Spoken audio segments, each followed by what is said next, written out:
Hi to all. Once again, welcome to my classes. We are SK Tutorials. My name is Shivakrishna. మనం ఇదివరకే శాతవాహనుల మీద ఒక topic cover చేసాం. వీలైనంత ఎక్కువ నోట్స్ గ్యాదర్ చేసి మనం ఆ టాపిక్ చేయడం జరిగింది. ఐ హోప్ మీరు ఆ వీడియో చూసే ఉంటారు. ఇప్పుడు మనం తెలంగాణ చరిత్రలోనే మరో అరుదైన రాజవంశమైనటువంటి కాకతీయుల గురించి డిస్కస్ చేద్దాం. ఎందుకంటే వీళ్ళ గురించి డిస్కస్ చేయడం చాలా చాలా చాలా ఇంపార్టెంట్. ఇప్పుడున్న తెలంగాణ సంస్కృతి సమాజం అనేది ఆ రోజులలో కాకతీయులకే పునాది అని చెప్పొచ్చు మనం. ఇప్పుడున్న చెరువులన్నీ దాదాపుగా వాడుకలో ఉన్న తెలంగాణలో వాడుకలో ఉన్నటువంటి చెరువులన్నీ దాదాపుగా చాలా వరకు సగానికంటే ఎక్కువగా కాకతీయుల కాలంలోనే కట్టడం జరిగింది. లక్నవరం చెరువు కానివ్వండి, పాకాల చెరువు కానివ్వండి, ఇవన్నీ ఎగ్జాంపుల్గా తీసుకున్నటువంటి ఇవన్నీ కాకతీయుల కాలంలోనే కట్టడం జరిగింది. మనం కవర్ చేసే ఈ టాపిక్‌లో మనం కవర్ చేసే ముఖ్యమైన పార్ట్స్ శాతవాహనులకు సంబంధించిన శాసనాలు ఇవన్నీ చాలా ఇంపార్టెంట్. వాళ్ళకి సంబంధించిన సాహిత్యం, వాళ్ళకి సంబంధించిన కట్టడాలు, చెరువులు, వాళ్ళ రాజకీయ చరిత్ర ఇవన్నీ మనం కవర్ చేస్తాం. ఇప్పుడు మనం చూసినట్టయితే ఇందులో ఇక్కడ పిక్చర్‌లో అవుపడే వ్యక్తి ఏలే లక్ష్మణ్. ఇతను తెలంగాణ ప్రభుత్వ రాజముద్ర డిజైన్ చేశాడు. చార్మినార్ లోపట ఉంటుంది.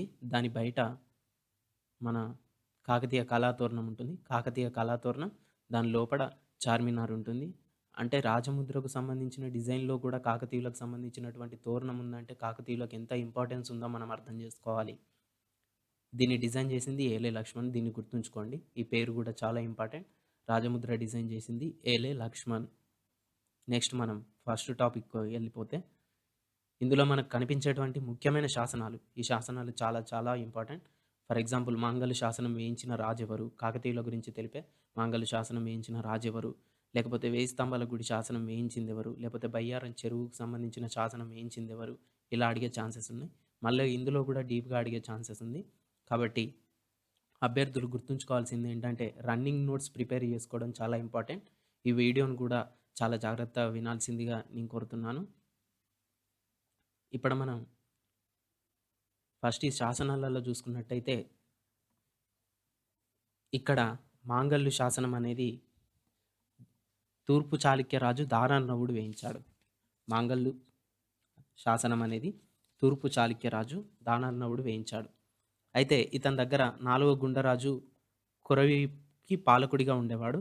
ఇతను ఇతను 4వ గుండరాజు కొరవికి పాలకుడిగా ఉండేవాడు. ఇతన్నే కాకర్తె గుండన అని పేరు కూడా ఉంది.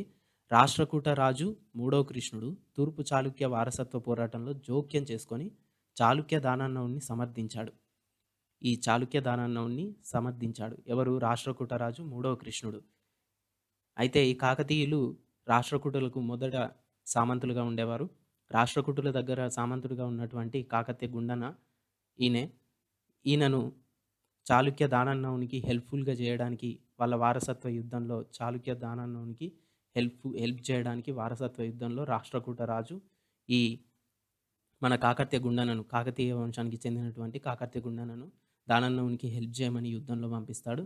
ఈ యుద్ధంలో దానన్నవుని గెలిపించి అతన్ని సింహాసనం మీద మన కాకతీయ గుండన కూర్చోబెడతాడు. దానికి గాను తూర్పు చాళుక్యరాజు సంతృప్తి చెందుతాడు.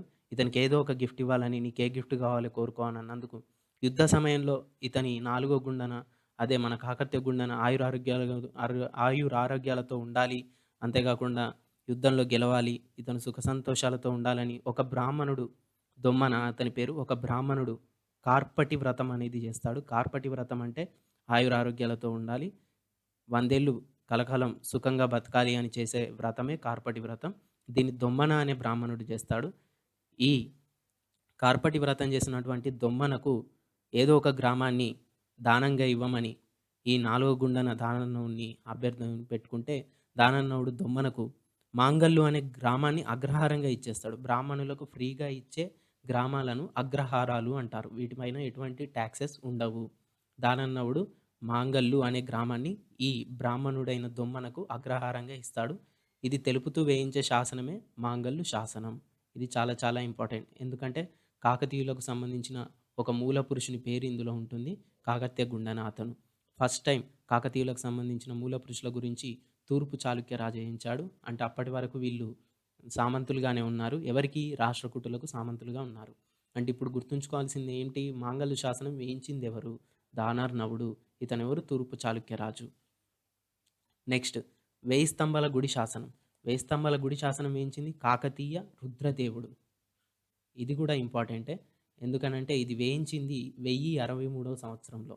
ఈ సంవత్సరం కూడా ఇంపార్టెంట్. ఎందుకు సంవత్సరం కూడా ఇంపార్టెంట్ అనేది మనం ఒకసారి చూసినట్టయితే, డిస్కస్ చేసినట్టయితే, అంతవరకు కాకతీయులు రాష్ట్రకూటులకు కానివ్వండి, లేకపోతే చాళుక్య ప్రభువులకు కానివ్వండి, సామంతులుగా ఉండేది. కానీ 1063వ సంవత్సరంలో రుద్రదేవుడు స్వతంత్రత ప్రకటించుకొని, నేనెవరికి బానిసను కాదు, ఎవరి కింద పనిచేయట్లేదు, నేను ఒక స్వతంత్ర రాజునే, నాకు సార్వభౌమాధికారం ఉంది అని ప్రకటించేసుకున్నాడు. ఏ ఇయర్లో? 1063లో. అందుకే ఈ సంవత్సరం కూడా చాలా చాలా ఇంపార్టెంట్. 1063లో రుద్రదేవుడు స్వతంత్రత ప్రకటించుకున్నాడు. ఈ స్వతంత్రతకు చిహ్నంగా 1000 స్తంభాల గుడి కట్టించాడు. 1000 స్తంభాల గుడి కట్టించాడు. ఎవరు? రుద్రదేవుడు. ఆ గుడి కట్టించి అక్కడ ఒక శాసనం వేశాడు, నేను స్వాతంత్రుణ్ణి అని ప్రకటించుకోవడానికి.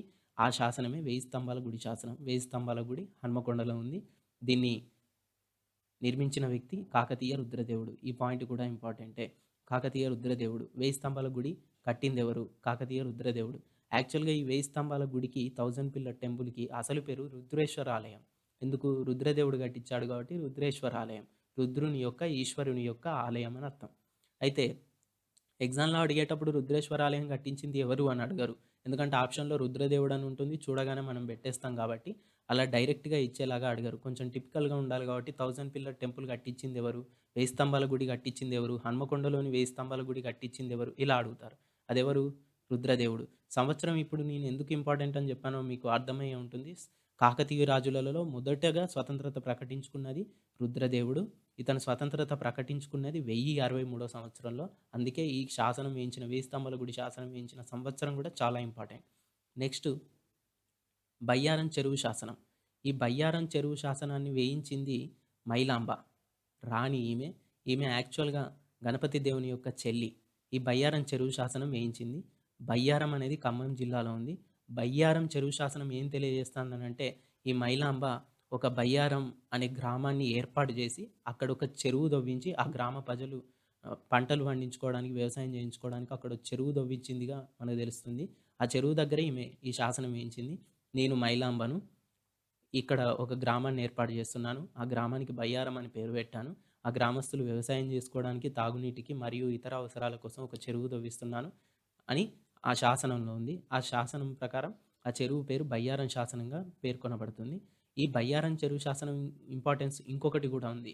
ఏంటి ఆ ఇంపార్టెన్స్ అంటే, కాకతీయుల మూల పురుషుడు దుర్జయ వంశానికి, అంటే శూద్ర కులానికి చెందినవాడని ఇది తెలియజేస్తుంది. కాకతీయుల కులానికి సంబంధించిన ఇన్ఫర్మేషన్ ఇది ఇస్తుంది. ఏమని? వాళ్ళు శూద్రులు అని, దుర్జయ వంశానికి చెందినవారు అని. అందుకే ఇది కూడా ఇంపార్టెంట్. అంటే మైలాంబ ప్రకారం ఏంటి? కాకతీయులు శూద్రులు.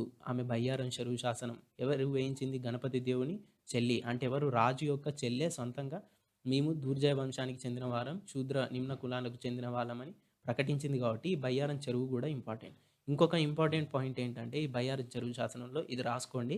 బయ్యారం చెరువు శాసనంలో కాకతీయ మూల పురుషుడు వెన్న, బేస్ పర్సన్ టు కాకతీయస్, మూల పురుషుడు వెన్న అని మైలాంబ తెలియజేస్తుంది. ఈ బయ్యారం శాసనంలోనే వాళ్ళ కులానికి సంబంధించిన ఇన్ఫర్మేషన్ ఉంది, మూల పురుషునికి సంబంధించిన ఇన్ఫర్మేషన్ ఉంది. అందుకే బయ్యారం చెరువు శాసనం కూడా చాలా చాలా ఇంపార్టెంట్. ఈ మైలాంబ ఎవరు? గణపతి దేవుని యొక్క చెల్లి.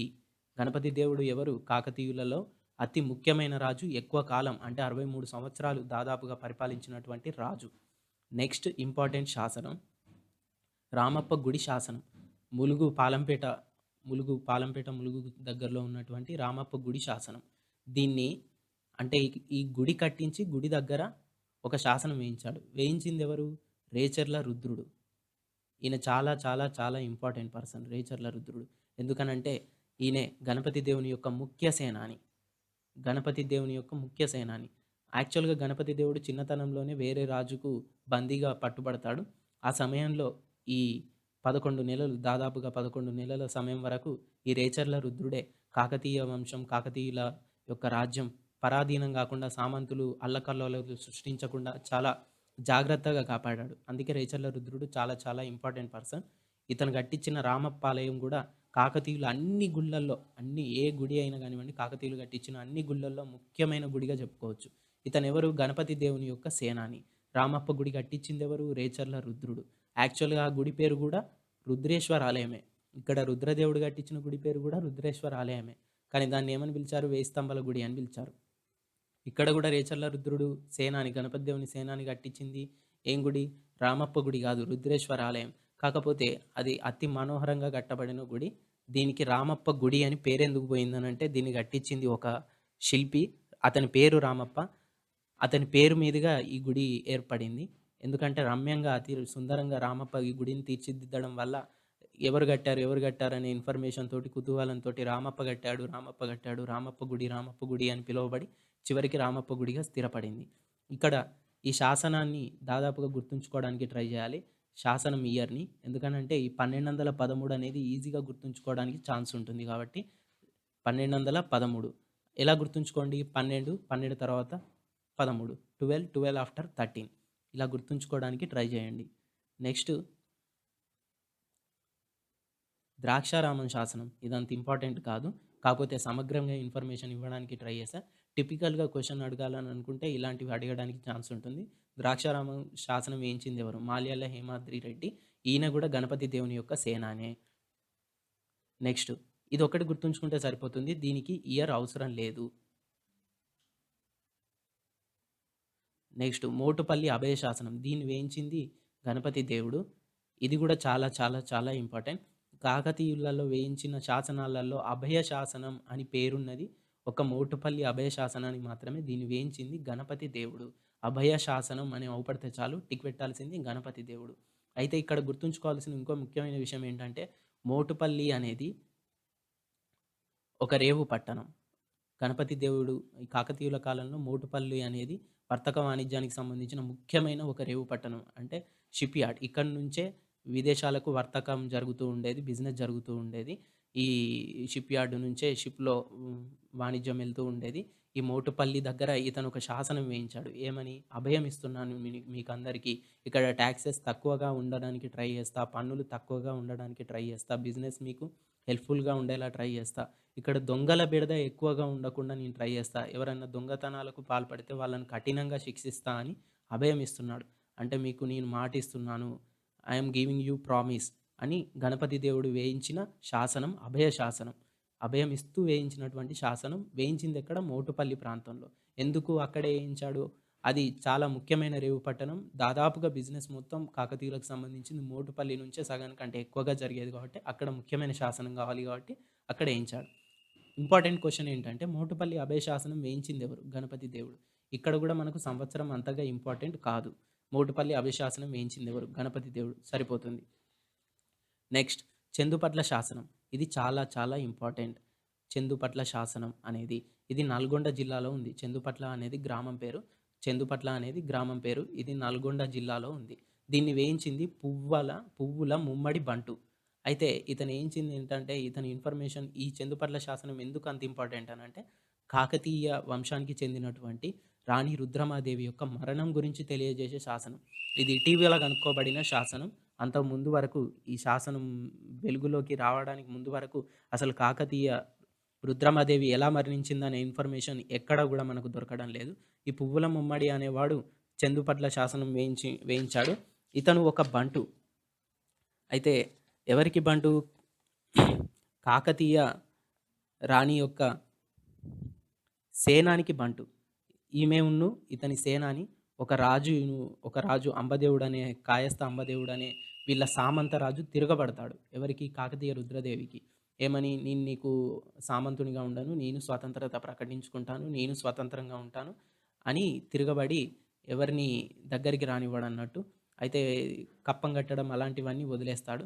దీన్ని అణచడానికి రుద్రమాదేవి అతని సేనానితోటి యుద్ధం జరుపుతుంది కాయస్థ అంబదేవునితోటి. ఆ యుద్ధంలో ఆ సేనానియును రుద్రమాదేవి ఇద్దరు మరణిస్తారు. ఆ సేనాని యొక్క బంటు, అందరూ గుర్తుంచుకోండి, అతను సేనాని యొక్క బంటు, రుద్రమాదేవికి బంటు కాదు. ఆ సేనాని యొక్క బంటు పువ్వుల ముమ్మడి. ఇతను వాళ్ళ ఆత్మలకు శాంతి కలగాలని ఒక చందుపట్ల అనే గ్రామంలో ఉన్నటువంటి దేవాలయానికి భూమిని దానం చేస్తూ వాళ్ళ ఆత్మలకు శాంతి కలగాలి. ఈ యుద్ధంలో చనిపోయారు వాళ్ళు అని తెలియజేయడం జరిగింది. అంటే ఇక్కడ గుర్తుంచుకోవాల్సిన విషయం ఏంటి? అడిగే క్వెషన్ ఫ్రేమింగ్ ఎలా ఉంటుంది? రుద్రమాదేవి మరణానికి సంబంధించి తెలియజేసే శాసనం ఏంటి? నల్గొండ జిల్లాలోని చందుపట్ల శాసనం. చందుపట్ల అనేది ఊరి పేరు. చందుపట్ల శాసనం వేయించిందెవరు? పువ్వుల ముమ్మడి అనేటువంటి బంటు. ఈ 2 ఇంపార్టెంట్ గుర్తుంచుకోండి. నెక్స్ట్ వచ్చేటువంటి మళ్ళీ ఇంపార్టెంట్ శాసనాలు ఏం లేవండి. మల్కాపురం శాసనం, నెక్స్ట్ ద్రాక్షారామం శాసనం. ఏంటి ఇక్కడ ద్రాక్షారామం శాసనాలు రెండొచ్చాయని మీరు కన్‌ఫ్యూజ్ కావద్దు. ఊర్లో వేయించిన శాసనాలను ఆ ఊరితో పిలుస్తారు. ద్రాక్షారామంలో వేయించింది మాల్యాల హేమాద్రి రెడ్డి. ఇతను ఒకటి వేయించాడు. ఇతను గణపతి దేవుని యొక్క సేనాని. ఇది ద్రాక్షారామంలో వేయించాడు కాబట్టి ఆ శాసనం పేరుతోటి పిలిచారు. ఇతను ఇనంగల బ్రహ్మారెడ్డి. ఇతను కూడా ఒక శాసనం ద్రాక్షారామంలో వేయించాడు. కాబట్టి వీటిని 2 శాసనాలు ద్రాక్షారామంలో ఉన్నాయి. ఇవి ఇక్కడ కాంట్రోవర్సీ ఉంది. ఏమని 2 శాసనాలు ఉన్నాయి. మరి ఎవరిదని ఇప్పుడు ఫర్ ఎగ్జాంపుల్ ద్రాక్షారామం శాసనం వేయించింది ఎవరు? కాకతీయులకు సంబంధించింది అని ఎగ్జామ్‌లో అడిగి ఈ 2 బిట్లు వచ్చే ఛాన్స్ ఉంది. అంటే ఇప్పుడు గుర్తుంచుకోవాల్సింది ఏంటి? అంటే ఇట్లా కాంట్రోవర్సీ ఉంది అనంటే టీఎస్‌పీఎస్‌సీ వాళ్ళు కూడా అడగడానికి ఛాన్స్ ఉండదు. అంటే ఈ శాసనాల మీద ఎక్కువగా స్కోప్ లేదు. గుర్తుంచుకోవాల్సిన అవసరం అంతగా లేదు. లేదు. ఇంకా టిపికల్‌గా అడగాలనంటే అతను అడిగే ఛాన్స్ ఏముంటుంది టీఎస్‌పీఎస్‌సీలో? ద్రాక్షారామం శాసనం వేయించిందెవరు? ఈ రెండిట్లో ఎవరిదో ఒకరి పేరే ఇస్తాడు. మాల్యాల హేమాద్రి రెడ్డిదైనా గానివ్వండి, లేకపోతే ఇనంగల బ్రహ్మారెడ్డి అయినా గానివ్వండి. కానీ 2 పేర్లు మాత్రం ఇవ్వడు. గుర్తుంచుకోండి. అంటే ద్రాక్షారామం శాసనాలు అంతగా ఇంపార్టెంట్ గాదు. మళ్ళీ ఒకసారి మనం హైలైట్ చేసినవే ఇంపార్టెంట్. మాంగల్య శాసనం ఒకటి ఇంపార్టెంట్. వేయి స్తంభాల గుడి శాసనం, బయ్యారం చెరువు శాసనం ఇంపార్టెంట్. రామప్ప పాలంపేట గుడి శాసనం ఇంపార్టెంట్. నెక్స్ట్ మోటుపల్లి అభయ శాసనం, నెక్స్ట్ చందుపట్ల శాసనం అనేటివి ఇంపార్టెంట్. ఈ మోటుపల్లి అభయ శాసనాన్ని తెలుసుకొని దాని గురించి దాంట్లో రాసిన ఇన్ఫర్మేషన్ తెలుసుకొని మార్కోపోలో గూడా ఎంతో ఈ మోటుపల్లి అనే గ్రామాన్ని, రేవు పట్టణాన్ని అభినందించాడని గూడా తెలుస్తుంది. అతను తర్వాత వస్తాడు. నెక్స్ట్ తర్వాత టాపిక్ సాహిత్యం. ఇందులో క్వెషన్ ఫ్రేమింగ్ ఎలా ఉంటుందనంటే ఏది ఎవరు రాసారనేదే ఎక్కువగా అడుగుతారు. ఫర్ ఎగ్జాంపుల్ కాకతీయుల గురించి తెలిపేటువంటి పండితారాధ్య చరిత్ర ఎవరు రాశారు? పాల్కురికి సోమనాథుడు. పాల్కురికి సోమనాథుడు అనే కవి రాశాడు. ఈ పాల్కురికి సోమనాథుడు పండితారాధ్య చరిత్ర, బసవ పురాణం ఏ భాషలో రాశాడు అనేది ఇంపార్టెంట్. తెలుగు భాషలో రాశాడు. ఎందుకనంటే గుర్తుంచుకోవాల్సిన పాయింట్ ఏంటనంటే అందరూ పండితారాధ్య చరిత్ర, బసవ పురాణం రాసింది పాల్కురికి సోమనాథుడు, పాల్కురికి సోమనాథుడు అని చదువుతారు. కానీ ఏ భాషలో రాశారనేది మాత్రం చదవడు. ఇప్పుడు క్వెషన్ ఫ్రేమింగ్ ఎలా ఉండే ఛాన్స్ ఉంటుంది? పాల్కురికి సోమనాథుడు ఏ భాషలో కవి పండితుడు అని అడిగే ఛాన్స్ ఉంటుంది. ఎందులో? తెలుగులో. కింద ఆప్షన్‌లో ఏమిస్తాడు? తెలుగులో, సంస్కృతంలో, ప్రాకృతంలో ఇలా ఇస్తాడు. మనం టిక్ చేయాల్సిందేంటి? తెలుగులో. గుర్తుంచుకోండి పాల్కురికి సోమనాథుడు తెలుగులో రాశాడు. తెలుగులో పండితారాధ్య చరిత్ర, బసవ పురాణం రాశాడు. ఈ 2 గూడా దేనికి సంబంధించినవి? శైవ మతానికి సంబంధించినయి. అంటే శివునికి సంబంధించినవి. వైష్ణవానికి గాదు. బసవ పురాణం, బసవ అంటే ఎవరు? నంది. శివుని దగ్గర ఉండే నంది. ఈ 2 గూడా శైవ మతానికి సంబంధించిన రచనలు. ఇతను గొప్ప శైవ కవి. తెలుగులో రాశాడు. పాల్కురికి సోమనాథుడు శైవ కవి. గుర్తుంచుకోండి వైష్ణవ కవి కాదు. ఇలా గూడా ఫ్రేమింగ్ చేసే అవకాశం ఉంటుంది. శైవ కవి. ఇతను రాసిన మరో శతకం వృషాధిప శతకం. శతకం అంటే చివర్లో సుమతి శతకం, వేమన శతకం లాస్ట్‌లో వేమన, సుమతి అని ఎలా వస్తాయో అలానే పద్యంలో వృషాధిప శతకం వృషాధిప అనేది చివర వస్తుంది. ఈ వృషాధిప శతకం రాసిందెవరు? పాల్కురికి సోమనాథుడు. నెక్స్ట్ విద్యానాథుడు.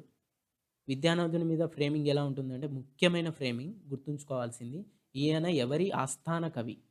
ఈయన ఎవరి ఆస్థాన కవి? విద్యానాథుడు ఎవరి ఆస్థాన కవి? విద్యానాథుడు ప్రతాపరుద్రుని ఆస్థాన కవి. గుర్తుంచుకోండి విద్యానాథుడు ప్రతాపరుద్రుని ఆస్థాన కవి. ఇతను రాసిన రచనలేంటి? ప్రతాపరుద్ర యశోభూషణం. ఇది రాసిన లాంగ్వేజ్ ఏంటి? సంస్కృతం. ఇవి గుర్తుంచుకోండి. నోట్స్ ప్రిపేర్ చేసుకోండి.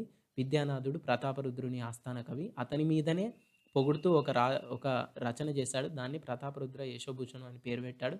దాన్ని సంస్కృతంలో రచించాడు. విద్యానాథుడు ఏ కవి? సంస్కృత కవి. ఎవరి ఆస్థాన కవి? ప్రతాపరుద్రుని ఆస్థాన కవి. ఏ రచన చేశాడు? ప్రతాపరుద్ర యశోభూషణం. నెక్స్ట్ ఏకామ్రనాథుడు. ఇతడు ప్రతాప చరిత్ర రాశాడు. ఏకామ్రనాథుడు ప్రతాప చరిత్ర రాశాడు. ఇది కూడా ప్రతాపరుద్రునికి సంబంధించిన రచనే. ఇది కాకపోతే తెలుగులో రాయబడింది. ప్రతాపరుద్ర యశోభూషణం ఆస్థాన కవి అతను విద్యానాథుడు. సంస్కృతంలో రాశాడు. ఇక్కడ ప్రతాప చరిత్ర మాత్రం ఏకామ్రనాథుడు రాశాడు. ఇది తెలుగులో రాశాడు. ఇప్పుడు నీకు నేనిచ్చేటువంటి హింట్ ఏంటంటే కవులలో నాథుడు అని పేరొచ్చిందనంటే వాటి చివర్లలో కవి పేరు చివర్లలో అవి 2 ఆ కవి ఎవరన్నా గానివ్వండి ప్రతాపునికి సంబంధించిన రచన చేశాడు. ప్రతాపరుద్రునికి సంబంధించిన రచన చేశాడని గుర్తుంచుకోవాలి. ఇప్పుడు విద్యానాథుడు ప్రతాప చరిత్ర, ఏకాంబ్రనాథుడు ప్రతాప చరిత్ర. విద్యానాథుడు ఏంటి ప్రతాపరుద్ర యశోభూషణం రాశాడు. ఇవి గుర్తుంచుకోండి. నెక్స్ట్ జాయప సేనాని. ఇతను గణ గణపతి దేవుని యొక్క బావమరిది. గణపతి దేవుని యొక్క బావమరిది గుర్తుంచుకోండి. ఇతను గణపతి దేవుని యొక్క బావమరిది. గజసాహినిగా అతని దగ్గర పనిచేశాడు. గజసాహిని అని అంటే గజ గజదళానికి హెడ్ అని అర్థం. గజము అని అంటే ఏనుగు. యుద్ధం చేసేటప్పుడు ఏనుగులు ఉంటాయి, గుర్రాలు ఉంటాయి, అన్నీ ఉంటాయి. గజసాహిని అంటే గజానికి సంబంధించినటువంటి సేనకి ఇతను హెడ్. ఎవరు? జాయప సేనాని. ఇతను ఎవరు? గణపతి దేవుని యొక్క బావమరిది. ఇతను రాసిన ముఖ్యమైన రచన నృత్య రత్నావళి. ఇతను దీన్ని సంస్కృతంలో రాశాడు. ఇది ముఖ్యమైన రచన నృత్య రత్నావళి. అంటే ఇతను డ్యాన్స్ గురించి ఒక గ్రంథం రాశాడు. అది నృత్య రత్నావళి. దీన్ని సంస్కృతంలో రాశాడు. దీనికి సంబంధించిన ప్రతి భంగిమలు కూడా రామప్ప గుడి మీద చాలా మనోహరంగా లేడీస్ డ్యాన్స్ చేస్తున్నట్టు గీయబడ్డాయి. అయితే పేరిణిని డెవలప్ చేసినటువంటి ప్రజెంట్ పేరిణి నృత్యాన్ని కాకతీయులకు సంబంధించిన పేరిణి శివతాండవాన్ని డెవలప్ చేసినటువంటి రామకృష్ణ, నటరాజ రామకృష్ణ, ఈ పేరు కూడా ఇంపార్టెంట్. ప్రస్తుతం పేరిణిని పునరుద్ధరించినటువంటి గొప్ప నృత్యకారుడు ఎవరు ఈ రోజులలో, ఈ ఇయర్లో, ఈ సంవత్సరాలలో?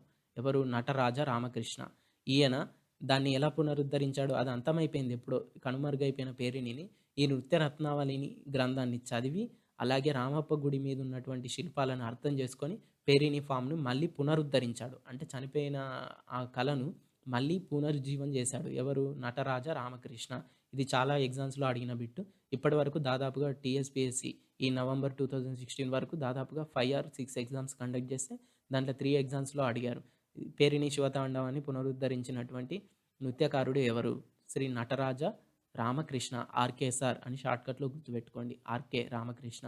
నెక్స్ట్ ఇతను గీతా రత్నావళి, వాద్య రత్నావళి అని కూడా రాశాడు. డాన్స్‌కి సంబంధించి నృత్య రత్నావళి, సంగీతానికి సంబంధించింది గీతా రత్నావళి, సంగీత గుర్తుపెట్టుకోండి గీతా రత్నావళి.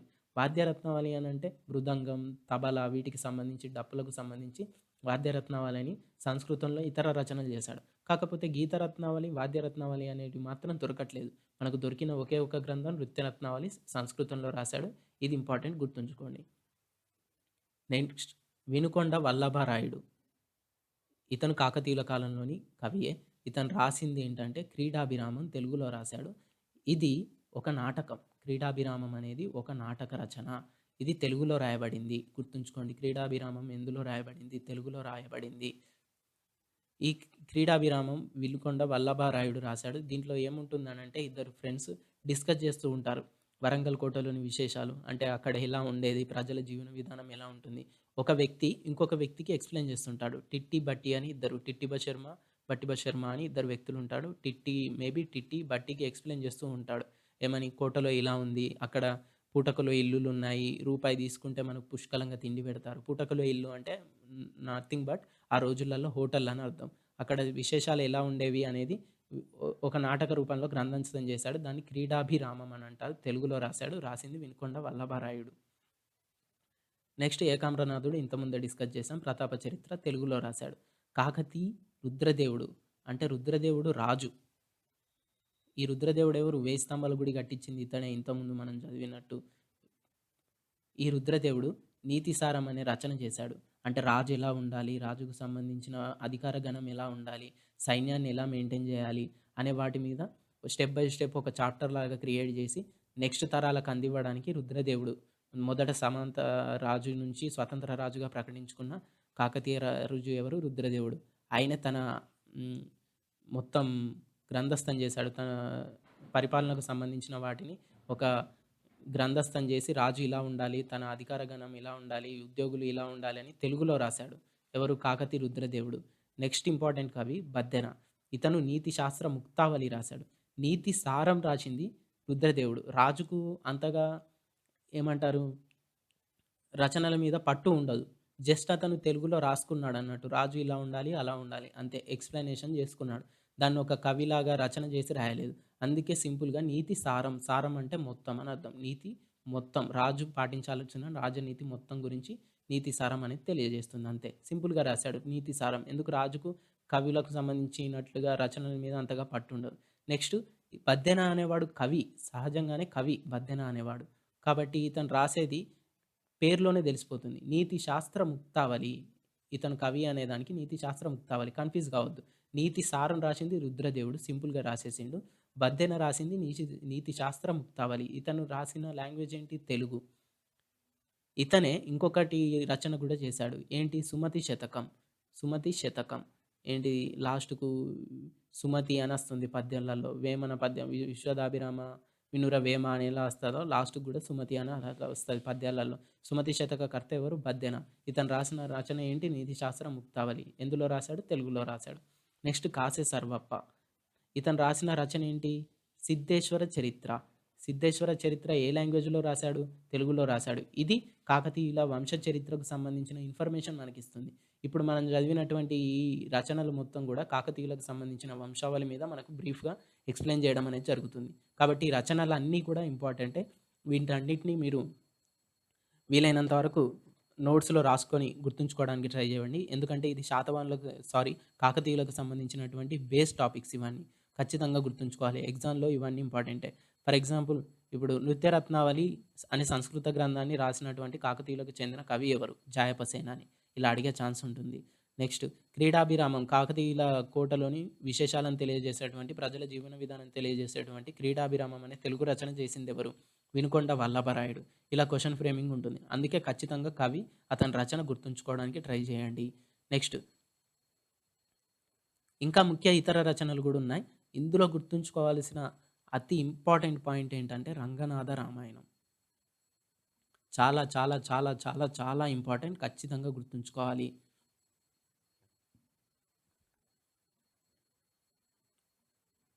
రంగనాథ రామాయణం. తెలుగులోనే ఇది తొలి రామాయణం. రామాయణం వాల్మీకి రాసిండు, సంస్కృతంలో రాసిండు. కానీ తెలుగులో రాయబడ్డ తొలి రామాయణం. అంటే ఏంటి? హ్మ్. సంస్కృతంలో రాసిన రామాయణానికి తెలుగులో అనువాదం చేయడం అని అర్థం. తెలుగులో అనువాదం చేసింది మొదటి రామాయణం ఏంటి? రంగనాథ రామాయణం. దీన్ని రాసిందెవరు? గోన బుద్ధారెడ్డి. గోన గన్నారెడ్డి కాదు, గోన బుద్ధారెడ్డి. గోన బుద్ధారెడ్డి కాకతీయుల సామంతుడు. కానీ గోన గన్నారెడ్డి కాకతీయుల సేనాధిపతి. గోన బుద్ధారెడ్డి కాకతీయుల సామంతుడు. కానీ గోన గన్నారెడ్డి మాత్రం రుద్రమాదేవి దగ్గర పనిచేసినటువంటి ఒక సేనాధిపతి. బుద్ధారెడ్డి సామంతరాజు. అయితే ఇతను రాసిన తెలుగు రామాయణం తొలి తెలుగు రామాయణం. ఇదివరకు ఏమని ఉండేది? నాకు తెలిసి నిర్వచనోత్తర రామాయణం ఈ తిక్కన రాసిందే తొలి తెలుగు రామాయణం అని అనేవారు. కానీ కాదు. తెలంగాణ ఏర్పడిన తర్వాత రీసెర్చ్ చేయడం జరిగింది. తొలి తెలుగు రామాయణం రంగనాథ రామాయణం అని ప్రూఫ్‌తో సహా వీళ్ళు నిరూపించడం జరిగింది. అందుకే ఇప్పుడు ఇది ఇంపార్టెంట్ అయింది. ఇదివరకు కాదు. ఇప్పుడు తెలంగాణ ఏర్పడిన తర్వాత తొలి రామాయణం రంగనాథ రామాయణం తెలుగులో అని ఏర్పడింది. ఈ రంగనాథ రామాయణం రాసిన గోన బుద్ధారెడ్డి కాకతీయ సామంతుడు అంటే ఇతను ఎవరు? ఎక్కడి వాడన్నట్టు మన తెలంగాణకు సంబంధించిన వాని కిందకే వస్తుంది. కాకతీయ పాలనలోని వాడు. ఇతను రామాయణాన్ని డైరెక్ట్‌గా రామాయణం అని తెలుగులో అనువదించొచ్చు గదా! ఎందుకు అనువదించలేదు? తన తండ్రికి అంకితం ఇవ్వడానికి తండ్రి పేరు మీద రాశాడు. తన తండ్రి అంటే ఇతనికి చాలా ఇష్టం కాబట్టి గోన బుద్ధారెడ్డి తండ్రి పేరు రంగనాథ. అతని పేరు మీదుగా రంగనాథ రామాయణం అనేది రాశాడు. అయితే ఈయన పూర్తి చేయలేకపోయాడు. ఎవరు? గోన బుద్ధారెడ్డి రామాయణ రచన మొత్తం పూర్తి చేయలేకపోయాడు. యుద్ధకాండ వరకు ఇతను పూర్తి చేసి మిగిలిన చాప్టర్స్ అన్నీ ఇతని కొడుకులు ఇద్దరు పూర్తి చేశారు.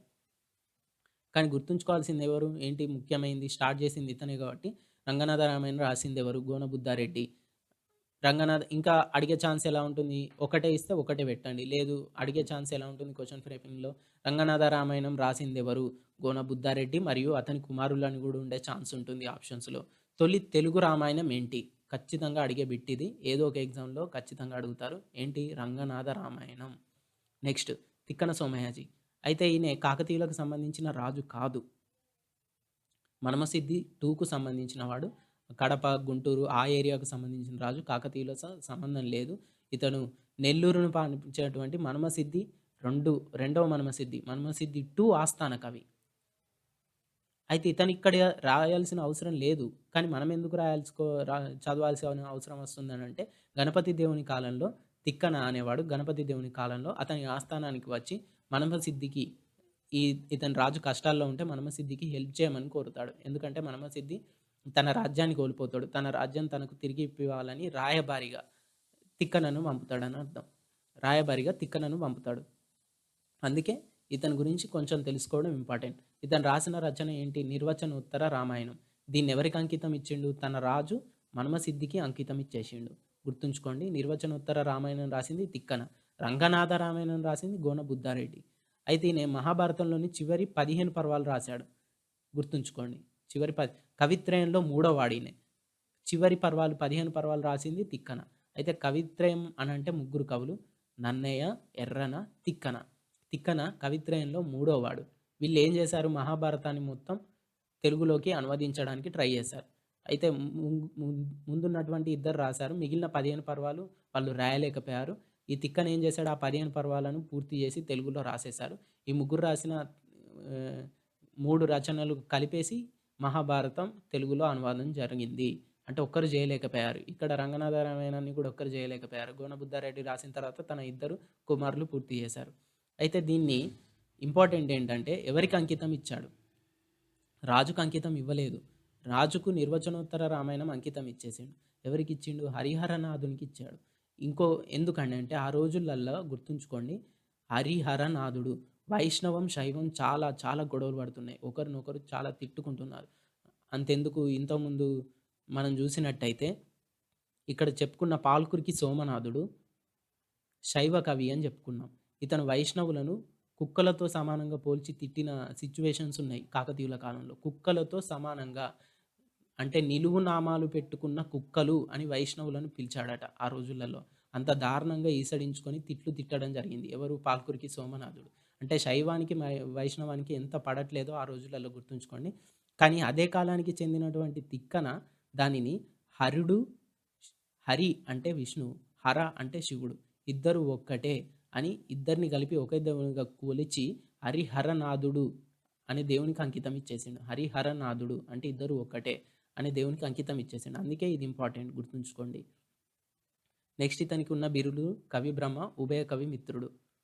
ఇవి అంతగా గుర్తుంచుకోవాల్సిన అవసరం లేదు. కానీ ఉభయ అనేది గుర్తుంచుకోండి. ఉభయ అంటే ఎవరు? హరి, హర అని మనం ట్రిక్గా గుర్తుంచుకోవడానికి ట్రై చేయొచ్చు. ఇందులో గుర్తుంచుకోవాల్సింది ఏంటి? తిక్కన సోమయాజి ఎవరి ఆస్థాన కవి? రెండో మన్మసిద్ధ ఆస్థాన కవి. ఇదే చాలా చాలా ఇంపార్టెంట్. ఎందుకు? తిక్కన ఎవరి ఆస్థాన కవిగా ఉన్నప్పుడు మన దగ్గరికి వచ్చాడు గణపతి దేవుని సాయం కోరి. రెండవ మన్మసిద్ధి ఆస్థానంలో ఉన్నప్పుడు వచ్చాడు కాబట్టి రెండవ మన్మసిద్ధి. ఇంకొకటి, తిక్కన ఎవరి ఆస్థానానికి వచ్చాడు? గణపతి దేవుని ఆస్థానానికి వచ్చాడు. సరిపోతుంది అంతే. నెక్స్ట్ ఇంపార్టెంట్ రచనలు కాదు ఇవి. కాకపోతే క్వశ్చన్ ఫ్రేమింగ్ అనేది టిపికల్గా వెళ్ళే ఛాన్స్ ఉంది ఫ్యూచర్లో. ఎందుకనంటే ఇది కొత్తగా ఏర్పడిన స్టేట్ కాబట్టి మనది స్టార్టింగ్లో అంతగా టిపికల్గా ఇవ్వాల్సిన అవసరం లేదు కాబట్టి ఈ మధ్యలో జరిగే ఎగ్జామ్స్ క్వశ్చన్ ఫ్రేమింగ్ అనేది దాదాపుగా 50% చదివిన వాళ్ళకే ఈజీగా అప్రోచ్ చేయడానికి ఈజీగా ఉంటున్నాయని తెలుస్తుంది. కానీ పోను పోను అవి టిపికల్గా మారే ఛాన్స్ ఉంది కాబట్టి మిగతా రచనలు కూడా తెలుసుకోవడం ఇంపార్టెంట్. మారన ఇతను తిక్కన శిష్యుడు. ఇతను రాసిన రచన మార్కండేయ పురాణం. అంతే, సరిపోతుంది. అప్పయాచార్యులు ఇతను జైన కవి. గుర్తుంచుకోండి, ఇతను జైన కవి. ఎవరి ఆస్థానంలోని వాడు? ప్రతాపరుద్రుని ఆస్థానంలోని వాడు. అక్కడ విద్యానాథుడు ప్రతాపరుద్రుని ఆస్థానంలో ఎలా ఉన్నాడో అతని ఆస్థానంలో జైన కవి అప్పయాచార్యులు కూడా ఉండేవారు. ఆస్థాన కవి అని అంటే ఏంటి? సినిమాలలో చూస్తాం మనం. రాజు సింహాసనం పైన కూర్చుంటాడు, కిందనేమో అటు ఇటు రోలో సీట్లు వేసి ఉంటాయి. ఆ సీట్ల మీద కవులు కూర్చుంటారు, సామంతులు కూర్చుంటారు. ఆస్థానం అని అంటే ఆ సభ. ఆ ఆస్థానంలో ఎప్పుడూ ఉండేవాడు అన్నట్టు. విద్యానాథుడు ఉండేవాడు ఆ కవి. అలాగే అప్పయాచార్యుడు కూడా ఉండేవాడు. అప్పయాచార్యుడు ఎవరు? జైన కవి. ఇతను రాసిన రచన ఏంటి? జినేంద్ర కళ్యాణాభ్యుదయం. గుర్తుంచుకోండి, సరిపోతుంది. అప్పయాచార్యులు ప్రతాపరుద్రుని ఆస్థాన కవి, ఇతను జైన కవి. జినేంద్ర కళ్యాణాభ్యుదయం అనే రచన చేశాడు. Next important person Marco Polo. ఇతను విదేశీ యాత్రికుడు. వెనిస్ నగరానికి సంబంధించిన యాత్రికుడు ఇతనే మార్కోపోలో. ఇతను వెనిస్ నగరానికి సంబంధించిన యాత్రికుడు. ఇతను ఎవరి కాలంలో కాకతీయుల దగ్గరికి వచ్చాడు? ఎవరి కాలంలో కాకతీయులను విజిట్ చేశాడు అని అంటే రుద్రమాదేవి. గుర్తుంచుకోండి, రుద్రమాదేవి కాలంలో వచ్చాడు. గణపతి దేవుని కాలం కాదు. చాలామంది కన్ఫ్యూజ్ అవుతున్నారు. గణపతి దేవుని కాలంలో వచ్చాడేమో అని. కాదు, రుద్రమాదేవి కాలంలో వచ్చాడు. వెనీషియన్ యాత్రికుడు. ది ట్రావెల్స్ అనే గ్రంథం రాశాడు. ఇతని గ్రంథం ది ట్రావెల్స్. దీంట్లో గణపతి దేవుణ్ణి, అతని శాసనాన్ని, నేను చెప్పానుగా మూటుపల్లి అభయ శాసనం చూసి మెచ్చుకున్నాడు. తర్వాత గణపతి దేవుని తర్వాత అతని కుమార్తె రుద్రమాదేవి రాణి అవ్వడం జరిగింది. ఈమె బాటసారుల కోసం పూర్తి రక్షణ కల్పించింది. అంటే ఆ ఏరియాలో తిరగడానికి, దొంగల బెడద లేకుండా ఉండడానికి చాలా ప్రయత్నించింది. ఆమె రక్షణ ఏర్పాట్లను గూడా ఇతను మెచ్చుకున్నాడు. మార్కో పోలో ఎవరి కాలంలో వచ్చాడు? రుద్రమదేవి కాలంలో. ఇంపార్టెన్స్ ఏంటి ఇతనిది? పొగడడం జరిగింది. ఎక్కడ దిగాడు? ఇది ఇంపార్టెంట్. మోటుపల్లిలో దిగాడు. ఎవరి కాలంలో వచ్చాడు? రుద్రమదేవి కాలంలో వచ్చాడు. మోటుపల్లి దగ్గర దిగాడు. షిప్ యార్డ్ ఇది. రేవుపట్టణం. మోటుపల్లి దగ్గర దిగాడు. రుద్రమదేవి కాలంలో వచ్చాడు. ఇతను వెనీషియన్ నగరానికి సంబంధించినవాడు. మార్కో పోలో ఏ దేశస్థుడు? వెనిస్, గుర్తుంచుకోండి. వెనిస్‌కి సంబంధించినవాడు. మార్కో పోలో రచన ఏంటి? కాకతీయుల గురించి తెలియజేసే రచన. వాళ్ళ విదేశీ వర్తకం గురించి తెలియజేసిన రచన ఏంటి? The travels.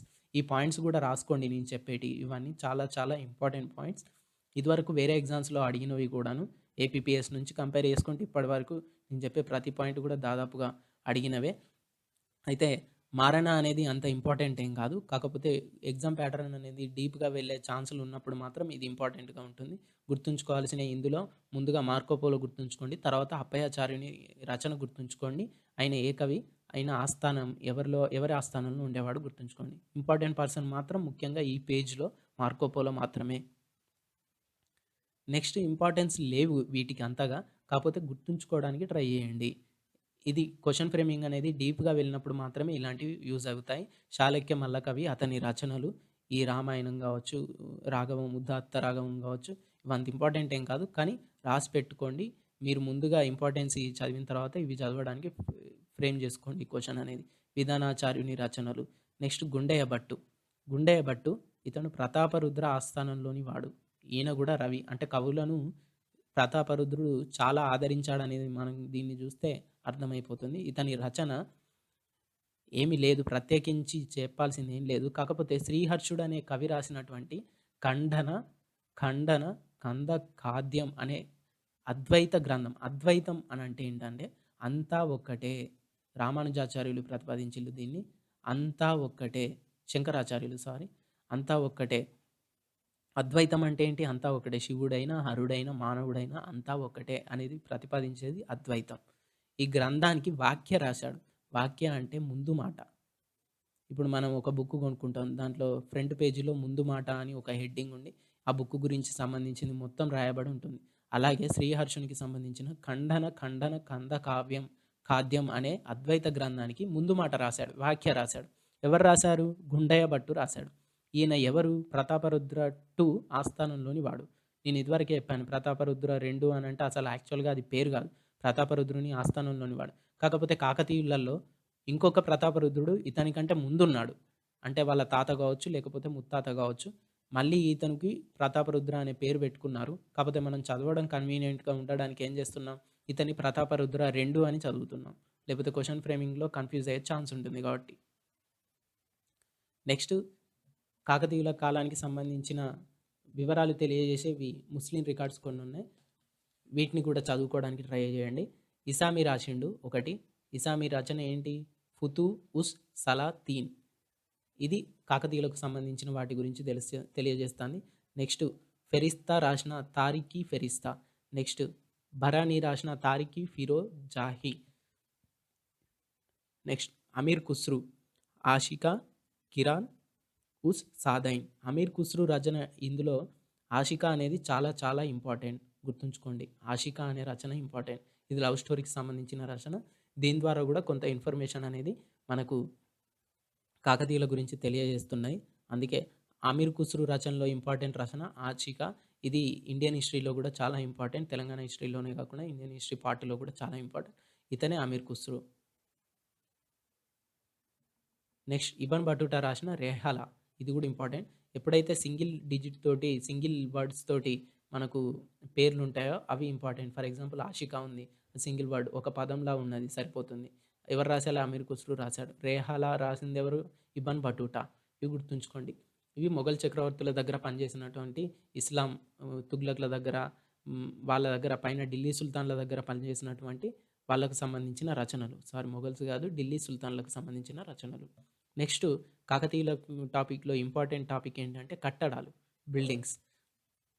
అంటే వాళ్ళు ఎక్కువగా కట్టించింది ఏంటి? గుడులు కట్టించారు. గుడిని కట్టించడం ఒక దైవ కార్యంగా భావించారు. అంటే అది దేవునికి ప్రతినిధి గుడి అనేది. దేవుడు ఉండే ప్రదేశం కాబట్టి అదొక దైవ కార్యం. దీనివల్ల పుణ్యం చేకూరుతది. గ్రామ ప్రజలు గూడా సుఖ సంతోషాలతో ఉంటారని గ్రామాల దగ్గర ఎక్కువగా గుళ్ళు కట్టించేవారు. ప్రోలరాజు 1 ఇతను కాకతీయ రాజు. ప్రోలరాజు 1 ఇతని గుళ్ళేంటంటే సిద్ధేశ్వరాలయం హన్మకొండలో ఉంది. పద్మాక్షమ్మ గుడి, పద్మాక్షమ్మ గుట్ట అని అంటారు. హనంకొండలోనే ఉంది. ఇవి కట్టించాడు. యాక్చువల్‌గా ఇతను జైనాన్ని ఆదరించాడు. ఎవరు? ప్రోలరాజు 1. అంటే ఇతను కట్టించిన కట్టడాలు దేనికి సంబంధించినవై ఉంటాయి? జైనానికి సంబంధించినవై ఉంటాయి. అంటే ఇక్కడ గుర్తుంచుకోవాల్సిందేంటి? ఈ సిద్ధేశ్వర ఆలయం అంటే శివునికి సంబంధించింది. పద్మాక్షమ్మ గుట్ట దుర్గకు సంబంధించింది. పద్మాక్షి గుడికి మాతకు సంబంధించింది. ఈ 2 అసలు యాక్చువల్‌గా అతను కట్టించింది దేనికి? జైన దేవాలయాలు కట్టించాడు. జైన మతానికి సంబంధించిన గుడులు కట్టించాడు. కాపోతే ఇవి కాలగర్భంలో వైదికానికి అట్రాక్ట్ అయిపోవడం వల్ల రాజులు మెల్లిమెల్లిగా ఈ జైన దేవాలయాల ప్లేస్‌లో అంటే ఆ ప్లేస్‌లు అలానే ఉన్నాయి. ఆ గుడులు అలానే ఉన్నాయి. విగ్రహాలు తొలగించబడి శివుని విగ్రహం, పద్మాక్షి దేవి విగ్రహం చేర్చబడ్డాయి. అంటే ఇవి మొదట ఏ దేవాలయాలు? జైన దేవాలయాలు. అతను కట్టించినయి ఏంటి? జైన దేవాలయాలు. ప్రోలరాజు 1 కట్టించినయి యాక్చువల్‌గా జైన దేవాలయాలు. హన్మకొండలో ఉన్న సిద్ధేశ్వర ఆలయం, పద్మాక్షమ్మ గుడి, పద్మాక్షమ్మ గుట్ట ఇది హన్మకొండ చౌరస్తా ఏరియా నుంచి దగ్గరలోనే ఉంటాయి. 1 ఆర్ 2 కిలోమీటర్స్ దూరంలో ఉంటాయి. ఇవి యాక్చువల్‌గా జైన మతానికి సంబంధించిన గుడులు. కానీ కాలక్రమంలో ఇవి వైదికానికి అట్రాక్ట్ అయ్యి సిద్ధేశ్వరాలయంగా, పద్మాక్షమ్మ గుడిగా మారబడ్డాయి. సిద్ధేశ్వరాలయం అంటే శివునికి సంబంధించింది. నెక్స్ట్ ఇంపార్టెంట్ రాజు రుద్రదేవుడు. ఇతను స్వతంత్రత ప్రకటించుకున్న రాజు అని చెప్పాం. అతని శాసనంలోని ఇయర్ గుర్తుంచుకోవాలి. 1063 అని కూడా చెప్పాం. ఇతను కట్టించిన ముఖ్యమైన గుడి ఏంటి? 1000 స్తంభాల గుడి. మనం చదువుకున్నాం ఆల్రెడీ. 1000 స్తంభాల గుడి దగ్గరే ఇతను శాసనం వేయించాడు. 1000 స్తంభాల గుడి శాసనం అని చదివాం. హన్మకొండలోని 1000 స్తంభాల గుడి శాసనం. ఇది ఆ శాసనం వేయించింది ఎప్పుడు? 1063. ఆ 1063 నుంచే అతను స్వతంత్రత ప్రకటించుకున్నాడు కాబట్టి ఆ శాసనం ఇయర్ కూడా ఇంపార్టెంట్ అని చెప్పుకున్నాం మనం. ఈ రుద్రదేవుడు 1000 స్తంభాల గుడి కట్టించాడు. యాక్చువల్‌గా దీని పేరు రుద్రేశ్వర ఆలయం. రుద్రేశ్వర ఆలయం. రుద్రుని యొక్క, ఈశ్వరుని యొక్క ఆలయం. అంటే రుద్రుడు ఇతనే. ఈశ్వరుడు అంటే శివుడు. శైవానికి సంబంధించింది శివుడు. ఆలయం, గుడి. ఇతని ప్రభువైన ఈశ్వరుని యొక్క గుడి. యాక్చువల్‌గా రుద్రేశ్వర ఆలయం అనే దానికి పేరు, మీనింగ్. అయితే రుద్రేశ్వర ఆలయం అనే కట్టించాడు గానీ, కాలగర్భంలో పిల్లర్స్ ఎక్కువగా ఉండడం వల్ల దాంట్లో గుడిలో ఉన్నటువంటి పిల్లర్స్ ఇక్కడ చూడండి పిక్చర్‌లో మనకు అర్థమవుతుంది. ఇవన్నీ పిల్లర్సే. ఇందులో ఎక్కువగా ఉండడం వల్ల 1000 పిల్లర్స్ 1000 స్తంభాలు అని పేరు పడడం జరిగింది. ఎగ్జామ్‌లో అడిగేటప్పుడు కూడా హన్మకొండలోని రుద్రేశ్వర ఆలయం ఎవరు కట్టించారని మాత్రం మనల్ని అడగడు. ఎందుకనంటే అలా ఇచ్చేసాడనంటే డైరెక్ట్‌గా మనం కింద ఆప్షన్‌లో రుద్రదేవుడు అని ఉంది కాబట్టి ఖచ్చితంగా రుద్రదేవుడు అని పెడతాం. అందుకే నా నార్మల్‌గా జనం నోటిలో ఆ గుడి పేరు ఎలా నానుతుందో దానికి సంబంధించిన పేరే ఇస్తాడు. అంటే 1000 స్తంభాల గుడి అనే అందరూ పిలవడం జరుగుతుంది. లోకల్‌గా ఉన్న పబ్లిక్ గూడా 1000 స్తంభాల గుడి అని పిలుస్తారు. వరంగల్‌లో నివసించే వాళ్ళైనా గానివ్వండి, నల్గొండలో ఉండేవాళ్ళైనా గానివ్వండి, హైదరాబాద్‌లో ఉండేవాళ్ళైనా గానివ్వండి, 1000 స్తంభాల గుడికెళ్ళొచ్చా అని అంటారు గానీ, రుద్రేశ్వర ఆలయంకెళ్ళొచ్చా హన్మకొండలో ఉంది అని అనరు. అందుకే 1000 స్తంభాల గుడిని ఎవరు కట్టించారని అడిగి కింద రుద్రదేవుడు, ప్రోలరాజు ఇలా ఆప్షన్స్ ఇస్తాడు. కాబట్టి గుర్తుంచుకోవాల్సిందేంటి 1000 స్తంభాల గుడి కట్టించింది రుద్రదేవుడు. ఇతను 1063లో కట్టించాడు. 1000 స్తంభాల గుడి కట్టించింది రుద్రదేవుడు. దీనికి ఉన్నటువంటి ఇంకో ఇంపార్టెన్స్ ఏంటంటే, ఈ గుడి త్రికూటాలయం. అంటే 3 ఇంగ్లీష్‌లో అయినా గూడా, తెలుగులో అయినా గూడా 3 అనేది 3 3 అని అర్థం. త్రికూట ఆలయం అంటే ముగ్గురు భగవంతులకు సంబంధించిన ఆలయం. వాళ్ళెవరెవరు? Shiva, lord Shiva, lord Vishnu, Vasudeva, lord Vasudeva or lord Vishnu, lord Surya Bhagwan. అయితే ఇక్కడ క్వెషన్ ఫ్రేమింగ్‌లో ఎలా అడుగుతాడంటే, రుద్రదేవునికి సంబంధించిన 1000 స్తంభాల గుడి అనేది ఒక త్రికూటాలయం. అందులో ప్రతిష్ఠించబడినటువంటి విగ్రహాలు ఎవరెవరికి సంబంధించిన ఏ ఏ దేవుళ్ళకి సంబంధించినవి. ఇది ఆల్రెడీ ఒక 2, 3 ఎగ్జామ్స్‌లో అడిగాడు. టీఎస్‌పీఎస్‌సీ కండక్ట్ చేసిన ఎగ్జామ్స్‌లో. రుద్రదేవుడు కట్టించినటువంటి 1000 హన్మకొండలోని 1000 స్తంభాల గుడిలో ఉండేటువంటి దేవుళ్ళు ఎవరెవరు? ముగ్గురు దేవుళ్ళు ఎవరెవరు? ఆప్షన్స్‌లో ఏమిస్తాడు? బ్రహ్మ, విష్ణు, మహేశ్వరుడు అని ఇస్తాడు. అందరూ అదే పెడతారు. ఎందుకు? త్రిమూర్తులు కాబట్టి బ్రహ్మ ఉంటాడు, విష్ణువు ఉంటాడు, హ్మ్, మహేశ్వరుడు ఉంటాడు. కానీ కాలగర్భంలో ఈ బ్రహ్మకు ఏమైంది? ఇంపార్టెన్స్ అనేది తగ్గుకుంటూ వచ్చేసింది. అతనికి గాదు కట్టించింది. సూర్య భగవానునికి కట్టించాడు. అంటే ఇప్పుడు త్రికూటాలయంలో ఎవరెవరున్నారు? శివుడు, విష్ణువు, సూర్యుడు. ఆ రోజులలో కొట్టుకునే మతాలేంటి? వైష్ణవం, శివం. నాది శైవ మతం, వైష్ణవ మతమే ఎక్కువగా గొడవలు పడేది. కానీ రుద్రదేవుడు, కాకతీయ రాజులు ఏం చేశారు? ఇద్దరిని సమానంగా చూసారు. అంటే ఒకరు తక్కువ, ఒకరికి ఎక్కువగా అని చూడలేదు. అందుకే శివునికి, విష్ణువుకు సంబంధించిన విగ్రహాలు ప్రతిష్ఠించడం జరిగింది. వీరితో పాటు ప్రతిష్ఠించిన ఇంకొక భగవంతుని విగ్రహం ఏంటి? సూర్య భగవానుడు. గుర్తుంచుకోండి. ఆప్షన్స్‌లో బ్రహ్మ, విష్ణు, మహేశ్వర అని ఉంటే అందరూ అదే పెట్టేసేస్తున్నారు. అది తప్పు. సూర్య భగవానుడు ఉంటాడు బ్రహ్మ ప్లేస్‌లో. శివ, విష్ణు, సూర్య ఇది చాలా చాలా ఇంపార్టెంట్. గుర్తుంచుకోండి. అయితే ఇక్కడ ఇంకో ఇంపార్టెంట్ మ్యాటర్ ఏంటంటే ఇక్కడున్న నంది విగ్రహం అనేది జీవకళ ఉట్టి పడతదట.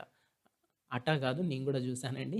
జీవకళ ఉట్టి పడుతుంది. అంటే సేమ్ నిజమైన నంది ఎలా ఉందో అలానే అనిపిస్తది.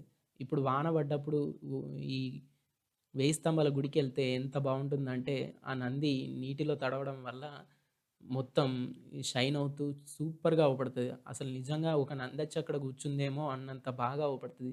గుర్తుంచుకోండి. జీవకళ ఉట్టి పడతది ఇక్కడున్న నందిలో. అయితే ఇక్కడ క్వెషన్ అడగడానికి ఛాన్స్ లేదు. ఇది ఎక్స్‌ట్రా మ్యాటర్ గుర్తుంచుకోండి అంతే. రుద్రదేవుడు కట్టించిన వేయి స్తంభాల గుడిల నందికి జీవకళ అనేది ఉట్టి పడుతుంది. జీవకళ అంటే లైవ్. జీవం అనంటే లైఫ్ ఉన్నదానిలాగే కనబడడం అని అర్థం. నెక్స్ట్ 'ప్రోలరాజు 2' ఇక్కడ 'ప్రోలరాజు 1' ముందొచ్చిన రాజు. అతని తర్వాత కొన్ని సంవత్సరాలకు ఇతను చనిపోయిన తర్వాత అతని మనవళ్ళ ప్లేస్‌లో 'ప్రోలరాజు 2' వచ్చాడని అనుకోవచ్చు. అయితే 'ప్రోలరాజు' మనవడు అలాంటి వాళ్ళన్నట్టు రిపీట్ అయ్యాడు కాబట్టి 2 అని చదువుతాం మనం. 'ప్రోలరాజు 2' ఈయన ఏం చేశాడు? వరంగల్ కోటలోని స్వయంభూ గుడి కట్టించాడు. ఇప్పుడు కిలో వరంగల్ కోటలోని స్వయంభూ గుడి 'ప్రోలరాజు 2' కట్టించాడు. కిలో వరంగల్‌లో ఉంది ఇది స్వయంభూ గుడి. కాకపోతే తర్వాత ముస్లిం రాజుల దండయాత్ర చేయడం వల్ల ప్రతాపరుద్రుని కాలంలో ఆ గుడి ధ్వంసమైంది. వరంగల్ కోటలోని గుడి స్వయంభూ గుడి. స్వయంభూ అని అంటే దేవుడు తనంతట తానుగా వెలవడం అని అర్థం. భూ అంటే శివుడు. స్వయంగా వెలిసినటువంటి గుడి. అంటే దేవుడు అక్కడ స్వయంగా వెలిసాడని అర్థం. స్వయంభూ అని అంటే. దాని మీద వీళ్ళు గుడి కడతారు. ఈ స్వయంభూ గుడి కిలవరంగల్ కోటలోని స్వయంభూ గుడి కట్టించింది ఎవరు? ప్రోలరాజు 2 గుర్తుంచుకోండి. ఇది కూడా చాలా చాలా ఇంపార్టెంట్. అయితే దీనికి గుడికి 4 వైపులా రాతి తోరణాలున్నాయి. ఈ రాతి తోరణాలు ఏంటంటే, మనం అనుకున్న స్టార్టింగ్‌లో చెప్పుకున్నటువంటి కాకతీయ తోరణాలే ఈ రాతి తోరణాలు. గుర్తుంచుకోండి. ఇంపార్టెంట్ ఏంటి ఇక్కడ ప్రోలరాజు 2కు సంబంధించింది? కిలవరంగల్ కోటలోని స్వయంభూ గుడి కట్టించింది ప్రోలరాజు 2. అంతవరకు ఇంపార్టెంట్ సరిపోతుంది.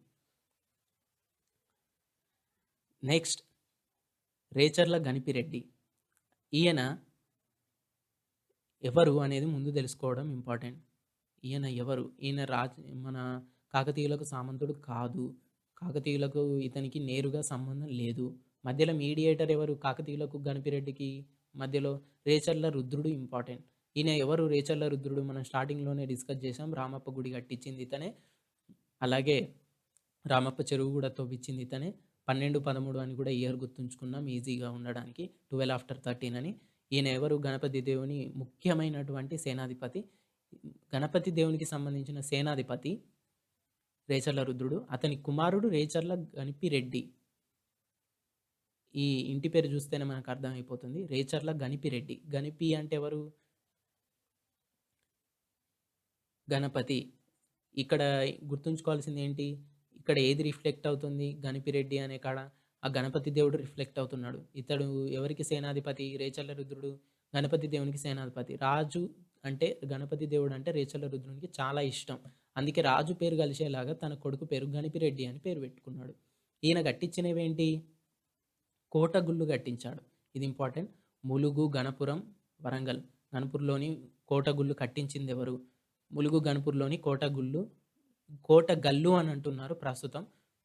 యాక్చువల్‌గా దాన్ని కోటగుళ్ళు అనాలి. గుళ్ళు అంటే గుడులు. కోటగుళ్ళు కట్టించింది ఎవరు? రేచర్ల గణిపిరెడ్డి. ఈయన ఎవరు? రేచర్ల రుద్రుని కుమారుడు. ఇవెక్కడున్నాయి? ములుగు, గణపూర్‌లో ఉన్నాయి. వరంగల్‌లోని ములుగు, గణపూర్‌లో ఉన్నాయి. అయితే ఇది రామప్ప గుడికి దగ్గరలోనే ఉంటది. రామప్ప గూడా ఎక్కడుంది? పాలంపేట, ములుగులో ఉంది. కాపోతే ఇదెక్కడుంది? గణపురం, ములుగులో ఉంది. ఇవి దగ్గరలోనే ఉండడానికి ఛాన్సెస్ గూడా ఉన్నాయి. ఈజీగా గుర్తుంచుకోవచ్చు. ఎందుకు? తండ్రి దగ్గరే కొడుకుంటాడు. తండ్రి ఎక్కడున్నాడు? పాలంపేట, ములుగులో గుడి కట్టించాడు. అదే ఏరియాలో గణపురంలో ఎవరు కట్టించారు? రేచర్ల గణపిరెడ్డి కట్టించాడు. గుర్తుంచుకోండి. యాక్చువల్‌గా ఆ కోటగుళ్ళు ఇలా ఉంటాయి. ఇక్కడున్న ఫ్రేమ్‌లోని కోటగుళ్ళు ఇవన్నీ ఇలా ఉంటాయి. ఇవి చాలా చాలా బావుంటాయి. కుప్పలు తెప్పలుగా గుళ్ళు ఒకే దగ్గర ఉండడం వీటి ప్రత్యేకత. అంటే ఒకే దగ్గర సమ్ అమౌంట్ ఆఫ్ గుళ్ళు కట్టబడి ఉంటాయి. వీటిని గణపేశ్వర ఆలయాలని అంటారు. అయితే ఒకే దగ్గర కుప్పలుగా ఉండడం వల్ల కోట గుళ్ళు అని కుప్ప గుళ్ళు, కోట గుళ్ళుగా పిలవడం జరుగుతుంది. అయితే వీటిని కాలక్రమంలో ప్రభుత్వాలు పట్టించుకోకపోవడం వల్ల వాటి దుస్థితి ఇలా తయారైంది. వీటిని ఇప్పుడు తెలంగాణ ప్రభుత్వం వచ్చింది కాబట్టి ఐ హోప్ వాటిని బాగు చేస్తారని అనుకుంటున్నాను. మన చరిత్రను మన దగ్గరే పదిలంగా ఉంచడానికి ట్రై చేస్తారని కూడా నేను నమ్ముతున్నాను. నెక్స్ట్ నామిరెడ్డి. ఈయన కట్టించిన గుడి నామేశ్వరాలయం. ఇతను సామంతులకు సామంతరాజు, కాకతీయులకు సామంతరాజు. ఈ నామేశ్వరాలయం ఎక్కడుంది అనేది ఇంపార్టెంట్. నామిరెడ్డి కట్టించిన నామేశ్వరాలయం ఎక్కడుంది? నల్గొండ జిల్లాలోని పిల్లలమర్రిలో ఉంది. దీనికి వేరే పేరు లేదు. నామేశ్వరాలయం గుర్తుంచుకోండి. అందుకే నామిరెడ్డి నామేశ్వరాలయం డైరెక్ట్‌గా అడగడానికి ఛాన్స్ ఉంది కాబట్టి అట్లా అడగకుండా ఏమంటారు? హ్మ్. నామేశ్వరాలయం ఎక్కడుంది? నల్గొండ జిల్లా పిల్లలమర్రి గుర్తుంచుకోండి. ఈయనెవరు? సామంతరాజు కాకతీయులకి. నెక్స్ట్ ఇంపార్టెంట్ రాజు కట్టడాలకు సంబంధించి రేచర్ల రుద్రుడు. ఇక్కడ మనం ఆల్రెడీ గుర్తు చేసుకున్నాం రేచర్ల రుద్ర అని. ఈయనెవరు? గణపిరెడ్డి యొక్క తండ్రి. గణపతి దేవుని యొక్క సేనాని. అయితే ఈయన కట్టించిన గుడి మనం స్టార్టింగ్‌లోనే శాసనాల దగ్గర డిస్కస్ చేసాం. రామప్ప గుడి శాసనం వేయించింది ఎవరు? రేచర్ల రుద్రుడు. ఇది ఎప్పుడు వేయించాడు? 1063 సంవత్సరంలో వేయించాడు. సారీ 1063 కాదు, 1213లో వేయించాడు. 1063లో మన హన్మకొండ వేయి స్తంభాల గుడికి సంబంధించి ఉంది. రామప్ప గుడి శాసనం వేయించింది ఎవరు? రేచర్ల రుద్రుడు. ఏమని? అసలు యాక్చువల్‌గా శాసనం ఎందుకు వేయిస్తారు? ఒక గుడి కట్టించినప్పుడో, లేకపోతే ఒక గ్రామాన్ని ఏర్పాటు చేసినప్పుడో, లేకపోతే ఒక చెరువును తవ్వించినప్పుడో, అక్కడ లేకపోతే రాజుకు సంబంధించిన విజయాల గురించి ప్రజలందరికీ తెలవడానికో, లేకపోతే ఒక కొత్త రకమైన పన్ను ఏర్పాటు చేయడం, లేకపోతే పన్నులో రాయితీ ఇవ్వడానికి ప్రజలందరికీ తెలవాలని ఒక రాతి పలక మీద చెక్కించి, ఆ రాతి పలకను ఒక కూడలిలో చౌరస్తా అంటే సిగ్నల్ ఏరియా, ఇలా సిగ్నల్ ఏరియాస్ ఉంటాయి కదా! ఇటు నుంచి ఒక రూటు, ఇటు నుంచి ఒక ఇటు నుంచి ఒక రూటు, ఇటు నుంచి ఒక రూటు, మనం చౌరస్తా ఏరియాలు ఉంటాయి కదా! ఈ ఏరియా మధ్యలో ఆ శిలా పథకాన్ని పాతించేవాళ్ళు ఆ రోజులలో. ఎందుకు? అన్ని వైపుల నుంచి వచ్చే ప్రజలు దాన్ని ఆగి ఒకసారి చూసి చదివి తెలుసుకోవడానికి. అందుకే ఈ రేచర్ల రుద్రుడు వేయించిన శాసనం ఏంటి? రామప్ప గుడి. ఇతను ఏ మ్యాటర్ చెప్పడానికి గుడి కట్టించాడు? రేచర్ల రుద్రుడు నేను ఒక గుడి కట్టిస్తున్నాను. రుద్రేశ్వర ఆలయం. ఈశ్వరుని యొక్క ఆలయం అది. నేను గుడి కట్టిస్తున్నాను. ఈ గుడి యొక్క శిల్పి రామప్ప. నేను ఎవరు? రేచర్ల రుద్రుడిని. నేను గణపతి దేవుని యొక్క సేనాధిపతిని. దీనికి దగ్గరలోనే ఒక చెరువు కూడా ఉంది. దాని పేరు రామప్ప చెరువు అని. దాంట్లో ఇన్ఫర్మేషన్ ఇవ్వడం జరిగింది. ఇది ఎప్పుడు? 1213 గుర్తుంచుకోండి. దీన్ని చెక్కిన శిల్పి ఎవరు? రామప్ప. యాక్చువల్‌గా ఈ గుడి పేరేంటి? రుద్రేశ్వర ఆలయం. రుద్రదేవుడు కట్టించాడు. అక్కడ కాకతీయ రాజు. అది రుద్రేశ్వర ఆలయం. కాకపోతే వేయి స్తంభాల గుడిగా పిలువబడింది. ఇక్కడ రేచర్ల రుద్రుడు సేనాధిపతి, గణపతి దేవుని సేనాధిపతి. ఇతను కట్టించింది కూడా రుద్రేశ్వర ఆలయం. ఎవరు కట్టిస్తే వాళ్ళ పేరు మీదుగా ఉంటది గుడి అనేది. ఇక్కడ కూడా రుద్రేశ్వర ఆలయమే యాక్చువల్‌గా. కాకపోతే దీన్నేమని పిలవడం స్టార్ట్ అయింది? రామప్ప గుడి అని పిలవడం స్టార్ట్ అయింది. ఎందుకు? రామప్ప అనే శిల్పి ఈ గుడిని కట్టాడు కాబట్టి రామప్ప గుడి అని పిలవడం మొదలైంది. అతి రమ్య మనోహరంగా కట్టాడు. ఈ దాదాపుగా భారతదేశంలోనే ఏ గుడి కూడా ఇలా కవి పేరు మీద శిల్పి పేరు మీదుగా పిలువబడడం మనం విని ఉండం. రామప్ప గుడి కట్టిన ఒక శిల్పి, అతని కళకు ముగ్ధులై అందరూ అతని పేరు మీదుగానే గుడి పిలవడం అనేది మన దగ్గరనే స్టార్ట్ అయిందని చెప్పొచ్చు. రామప్ప శిల్పి మీ పేరు మీదుగా దీనికి ఆ పేరొచ్చింది. గుడి గోపురం నీటిలో తేలి ఆడే ఇటుకలతోటి కట్టారు. నా చిన్నప్పుడు నేను స్కూల్ ఎక్స్‌కర్షన్‌లో పోయినప్పుడు గూడా దాదాపుగా సార్‌లందరూ ఏదో ఒక ఇటుక గోపురానికి సంబంధించింది దొరకబట్టి ఒక బకెట్‌లో వాటర్ పోసి గూడా మాకు చూపెట్టడం జరిగింది. ఆ ఇటుక అనేది నీటిలో తేలుతుంది, మునగదు. నార్మల్‌గా మనం ఇప్పుడు ఉపయోగిస్తున్న ఇటుకలనేవి నీటిలో మునుగుతాయి. కానీ ఇక్కడ కట్టేటువంటి గుడి గోపురానికి సంబంధించిన ఈ ఇటుక అనేది ఒక బకెట్ నీళ్లు తీసుకొని అందులో వేసినట్టయితే ఇటుక తేలుద్ది. అది ఈ గుడి గోపురాన్ని కట్టడానికి వాడిన ఇటుకల యొక్క ప్రత్యేకత. నెక్స్ట్ ఇక్కడున్న నంది ఈ గుడికి ఎదురుగానే ఉంటుంది. ఆపోజిట్‌లా ఎగ్జాక్ట్‌గా ఆపోజిట్‌లో ఉంటది. ఇది నంది. ఈ గుడి నంది ప్రత్యేకత ఏంటంటే మనం ఎక్కడి నుంచి ఈ నందిని చూసినా కూడా ఆ నంది ఒక కన్నుతోటి మనల్నే చూస్తానట్టు ఉంటది. ఇది ఆ నంది యొక్క ప్రత్యేకత. ఇది ఏకమందిరం. అంటే ఒకటే మందిరం. అంటే అందులో దేవతలు ఎక్కువగా ఉండరు. ఏకమందిరం అంటే ఒక్కడే దేవుడు ఉంటాడు. ఎవరు? ఈ గుడిలో ఉన్న మెయిన్ గుడిలో ఉన్న దేవుడు శివుడు. అండ్ ఇది నక్షత్రాకారంలో ఉంటది. ఇలా పైనుంచి చూస్తే ఇదంతా అదే. ఈ బార్డర్ అంతా అదే. నక్షత్రాకారంలో ఉంటది. ఇంకొక ఇంపార్టెంట్ మ్యాటర్ ఏంటంటే ఈ గుడికి పునాదులు, బేస్ పిల్లర్స్ అనేవి ఇసుకతోటి చేయబడ్డాయి. ఇసుకలో ఉంటాయన్నట్టు. అంటే సిమెంట్ గానీ, సున్నం గానీ కాకతీయులకు సంబంధించిన ఏ గుడిలో గూడా వాడబడలేదు. గుర్తుంచుకోండి. సిమెంటు, సున్నం వాడలేదు కాకతీయులు. ఇసుక పునాదుల మీద ఈ గుడి నిర్మాణం చేశారు. రామప్ప గుడి గుర్తుంచుకోండి. నెక్స్ట్ చెరువులు. ఏ రాజులు ఏ చెరువులు తవ్వించారు? లేకపోతే ఏ పర్సన్ చెరువులు తవ్వించారనేది ఇంపార్టెంట్. మనం ఇందులో ఆల్రెడీ కొన్ని కవర్ చేసాం. ఏంటి? రామప్ప చెరువు. ఇది ఎవరు తవ్వించారు? రామప్ప గణపతి దేవుని సేనాని రేచర్ల రుద్రుడు అని ఆల్రెడీ చెప్పుకున్నాం. ఇతనే చెరువు తవ్వించడంతో పాటు గుడిని కూడా కట్టించాడు. రామప్ప గుడి అని కూడా చెప్పుకున్నాం. పాలంపేట ములుగు 12, 13 12 ఆఫ్టర్ 13. నెక్స్ట్ బయ్యారం చెరువు శాసనం ఎవరు వేయించారు అని అనుకున్నాం. ఈమె ఎవరు? మైలాంబ రాణి వేయించిందని మనం శాసనం దగ్గర చదువుకున్నాం. అయితే ఈమె ఎవరు? గణపతి దేవుని యొక్క సిస్టర్. కింగ్ గణపతి దేవుని యొక్క సిస్టర్. ఈ శాసనం ఎందుకు వేయించింది? నేను బయ్యారం అనే ఒక గ్రామం కడుతున్నాను. దీనికోసం అందులో ఉన్న ప్రజలు నివసించడానికి వాళ్ళ అవసరాల కోసం, తాగునీటి కోసం, వ్యవసాయం కోసం ఒక చెరువు తవ్విస్తున్నాను. ఆ చెరువు పేరు ఆ చెరువు తవ్విస్తున్నాను అని ఆ చెరువు దగ్గర ఒక శాసనం పాతింది. ఆ శాసనమే బయ్యారం చెరువు శాసనంగా మారింది. ఇది బయ్యారం చెరువు. నెక్స్ట్ లక్నవరం. అయితే లక్నవరానికి సంబంధించినటువంటి ఇన్ఫర్మేషన్ మన దగ్గర లేదు. గుర్తుంచుకోండి. లక్నవరం చెరువుకు సంబంధించిన ఇన్ఫర్మేషన్ లేదు.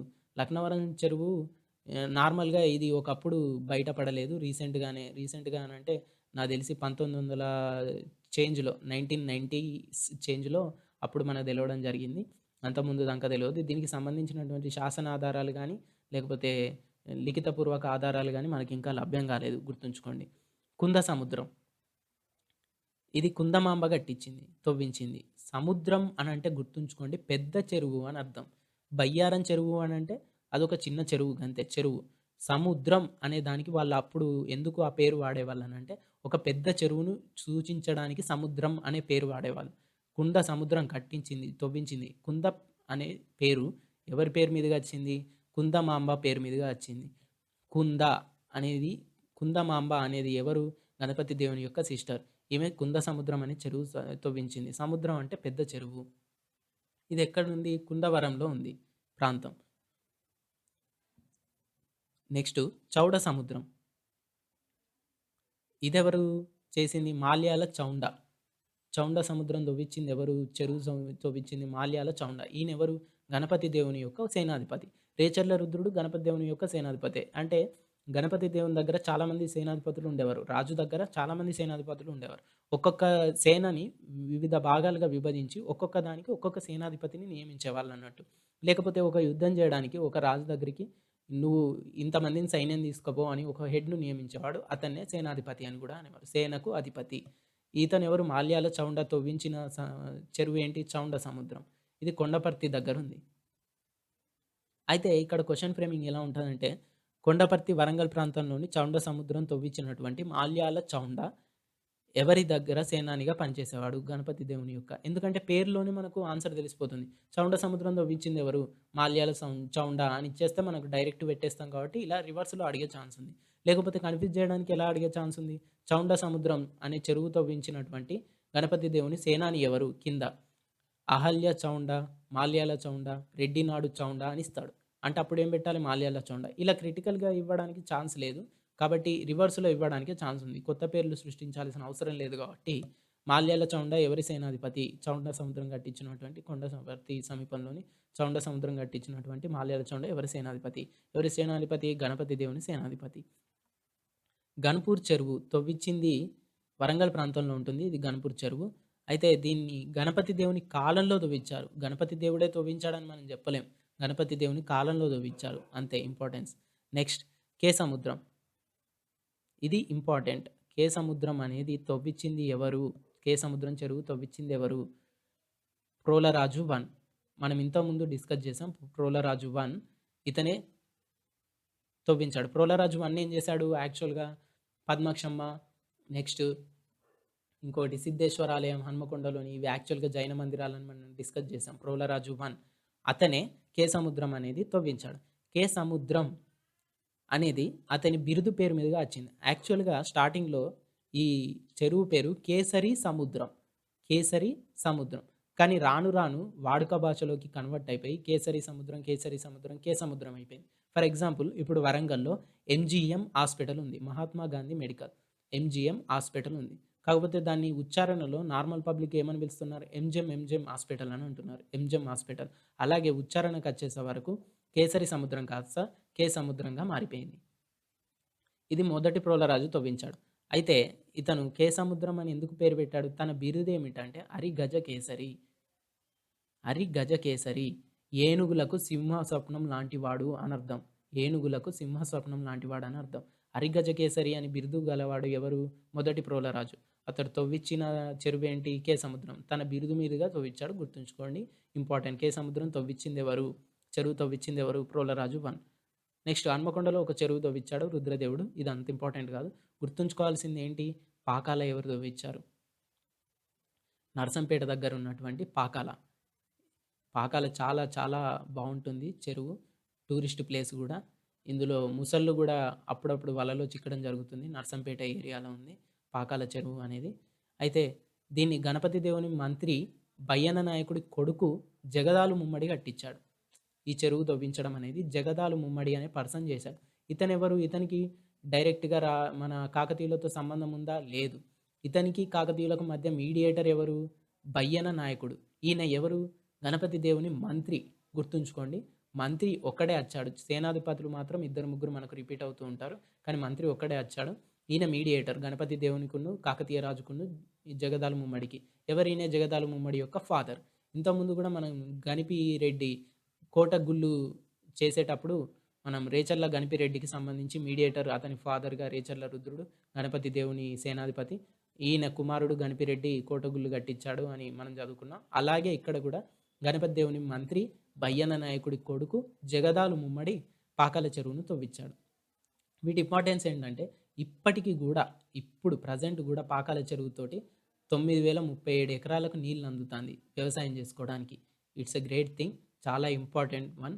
ఎందుకనంటే ఆ పాకాల చెరువు అప్పుడు గణపతి దేవుని కాలంలో దాదాపు 12వ శతాబ్దం, 13వ శతాబ్దంలో తవ్వించిన చెరువు ఇప్పటికి కూడా నీళ్ళిస్తుందనంటే అది నాట్ ఏ జోక్. ఇది 4 వైపులా అడవి ఉంటది దీని ప్రత్యేకత. అంటే చుట్టూ అడవి ఉంటది. మధ్యలో కుంటలో నీళ్లు బేసిన్‌లాగా ఉంటది. బేసిన్‌లా ఉంటది. కుంటలో పాకాల నీళ్లు జమ అవ్వడం జరుగుతుంది. ఇప్పటికి గూడా ఇది 9037 ఎకరాలకు నీళ్ళిస్తాంది. అందుకే దీన్ని తవ్వించిన పర్సన్ ఇంపార్టెంట్ గుర్తుంచుకోండి. జగదాలు ముమ్మడి. జగదాలు ముమ్మడి. నెక్స్ట్ రామప్ప చెరువు కింద 4350 ఎకరాలకు నీళ్ళు అందుతాంది. ఇది కూడా ఇంపార్టెంట్. ములుగు ప్రాంతంలోని 4350 ఎకరాలు అప్రాక్సిమేట్లీ 4.5 ఎకరాలు 450 ఎకరాలకు నీళ్ళు అందుతాంది. ఈ గన్పూర్ చెరువుతోటి గన్పూర్ ప్రాంతం మొత్తం 350 ఎకరాలకు నీళ్ళు అందుతాంది. ఈ చెరువులన్నీ ఎవరు కట్టించినయి? అప్పుడు కట్టించిన కాకతీయుల కాలం నాటి చెరువులు ఇప్పటిదాకా పనిచేస్తున్నాయంటే this is not a joke. కాకతీయులకు చాలా రుణపడి ఉండాలి. అయితే వీళ్ళు ఏం చేసేవాళ్ళట అంటే చెరువు మరమ్మతులకు నీళ్లు వాడుకున్న రైతుల దగ్గర నుంచి ప్రతి సంవత్సరం కూడా పన్ను వసూలు చేసేవారు. దేనికోసం? చెరువు మరమ్మతుల కోసం. అంటే అందులో పూడిక తీయించడం కోసం. ఇప్పుడు మన మిషన్ భాగీరథ నీళ్లు సప్లై చేయడానికి, మిషన్ కాకతీయ చెరువులలో ఉన్న పూడిక తీయడానికి కేసీఆర్ గారు ఎన్నో పథకాలు చేస్తున్నారు. కేసీఆర్ గారు చేసినటువంటి మిషన్ కాకతీయ చెరువులలో ఉన్నటువంటి పూడిక తీయడం ఆ రోజుల నుంచే స్టార్ట్ అయింది. కాకతీయులు ఆనాడే ఆచరించేవాళ్ళు. అంటే చెరువు కట్టలకు చుట్టూ ఉన్న బార్డర్‌కు మరమ్మతులు చేయడం, చెరువులో ఉన్నటువంటి పూడికను ఆ రోజులలోనే తీయడం, నీళ్ళు ఎక్కువగా స్టోర్ కావడానికి, ఇవన్నీ ఆ రోజులలోనే కాకతీయులు ఆచరించారు కాబట్టే ఆ పథకానికి మిషన్ కాకతీయ అని పేరు పెట్టాడు. చెరువులకు సంబంధించిన పథకానికి. ఎందుకంటే ఈ పథకానికి మూలం కాకతీయులని ఒక రకంగా చెప్పవచ్చు. ఇదండి ఇప్పటివరకు మనం కవర్ చేసుకున్నటువంటి టాపిక్. ఇవి చాలా ఇంపార్టెంట్ టాపిక్స్. ఇవి కాకతీయులకు సంబంధించిన బేస్ టాపిక్స్. ఖచ్చితంగా ఇవి తెలుసుకోవాలి. అయితే ఇది కాకతీయులకు సంబంధించి ఒక పార్ట్ 1 టాపిక్ మాత్రమే. ఇవి ఖచ్చితంగా తెలుసుకోవాల్సిన టాపిక్స్ కాబట్టి మీకు పార్ట్ 1లో డిస్కస్ చేయడం జరిగింది. పార్ట్ 2 అనేది నేను తొందరలోనే అప్లోడ్ చేస్తా. నెక్స్ట్ అప్లోడ్ చేస్తానండి పార్ట్ 2. అందరూ రెడీగా ఉండండి. అయితే ఇందులో ఉన్నటువంటి శాసనాలు, తవ్వించిన చెరువులు, కట్టడాలు, రచనలు ఇవన్నీ చాలా చాలా ఇంపార్టెంట్. దాదాపుగా టీఎస్‌పీఎస్‌సికి సంబంధించిన ప్రతి ఎగ్జామ్‌లో వీటి నుంచే క్వెషన్స్ అడగడం జరుగుతుంది. నెక్స్ట్ వాళ్ళ రాజకీయ చరిత్ర అంటే ఏ రాజు తర్వాత ఏ రాజు వచ్చాడు, ఆ రాజు చేసినటువంటి ముఖ్యమైన విషయాలేంటి ఇవన్నీ వస్తాయి. యాక్చువల్‌గా మనం ఆల్రెడీ వాటిని అన్నిటిని ఇందులోనే కవర్ చేయడం జరిగేసింది. ఫర్ ఎగ్జాంపుల్ విద్యానాథుడు ఎవరు? రెండో ప్రతాపరుద్రుని కాలంలో ఆస్థాన కవి. మళ్ళీ అక్కడ రిపీట్ అవుద్ది. అలా రిపీట్ అయ్యే వాటిని మనం దాదాపుగా రిపీట్ కాకుండా చూసుకుంటూ చదవడానికి ట్రై చేద్దాం. కొత్తగా ఏమన్నా విషయాలుంటే కొంచెం డీప్‌గా వెళ్లి ట్రై చేద్దాం. ఇప్పటి వరకు ఉన్నవి గ్రూప్ 3, గ్రూప్ 2 లెవెల్ వరకు ఒక 90% వరకు ఓకే. ఇంకా మిగతా 10% అని అంటే హైయర్ లెవెల్ గ్రూప్ 1 గానివ్వండి, గ్రూప్ 2 క్యాడర్ గానివ్వండి, టిపికల్‌గా అడిగే క్వెషన్స్‌కి సంబంధించినవి చదువుకోవాలని అనుకుంటే మీరు రెండో పార్ట్ ఖచ్చితంగా చూడాలి. ఎందుకనంటే కాకతీయుల గురించి సమగ్రంగా ఇన్ఫర్మేషన్ తెలుసుకోవాలంటే ఈ ఫస్ట్ పార్ట్ అనేది బేస్. నెక్స్ట్ పార్ట్ అనేది కంక్లూజన్‌గా మీరు భావించొచ్చు. Thank you. For more videos subscribe to my channel. Thanks for watching.